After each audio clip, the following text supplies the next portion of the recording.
தினமொரு வசனம். சங்கீதம் 25 வசனம் 4. கர்த்தாவே, உம்முடைய வழிகளை எனக்கு தெரிவியும், உம்முடைய பாதைகளை எனக்கு போதித்தருளும். விளக்கம். விஞ்ஞானத்தின் உலகளாவிய நிலைப்படுத்தும் முறை நம்முடைய வேலை, பிரயாணம் மற்றும் விளையாட்டு போன்றவற்றின் முறையை மாற்றிக்கொண்டிருக்கிறது. செயற்கைக்கோள்களிடமிருந்து பெறப்படும் சிக்னல்களின் மூலம் உலகத்தில் நீங்கள் இருக்கும் இடத்தை துல்லியமாக கணக்கிட முடியும். இந்த முறையின் மூலம் வழி தவறியவர்கள் தங்களுடைய இடத்திற்கு திரும்ப முடியும்.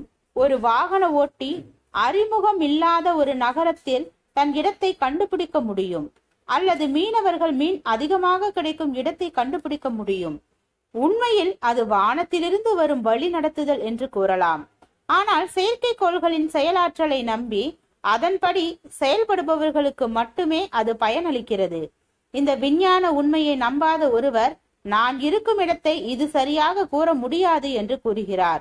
திசை காட்டும் கருவியை நம்பாத ஒருவர் நான் கிழக்கு திசையில் சென்று கொண்டிருக்கிறேன், ஆனால் தெற்கு திசையில் செல்வதாக இந்த கருவி கூறுகிறது என்று கூறும்போது அந்த கருவியினால் அவருக்கு பயன் இல்லை.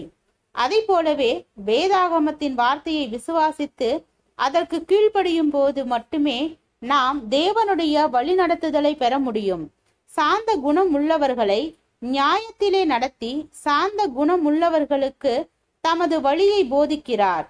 கர்த்தருடைய உடன்படிக்கையையும் அவருடைய சாட்சிகளையும் கை கொள்ளுகிறவர்களுக்கு அவருடைய பாதைகள் எல்லாம் கிருபையும் சத்தியமும் ஆனவைகள் என்று சங்கீதக்காரன் கூறுகிறான். தேவனுடைய வார்த்தையை ஏற்றுக்கொண்டு அவருடைய பாதைகளை பின்பற்றும் அனைவருக்கும் அவர் தம்முடைய வழி நடத்துதலை வாக்களிக்கிறார் என்பதை நினைவில் கொள்ளுங்கள். ஜெபம். தேவனுக்கு ஸ்தோத்திரம். தேவனே, நாங்கள் எங்களுடைய வாழ்க்கையில் உம்முடைய சித்தத்தின்படியும் உம்முடைய வழிகாட்டுதலின்படியும் வாழ உதவும் உம் கிருபைக்காக நன்றி. ஆமீன்.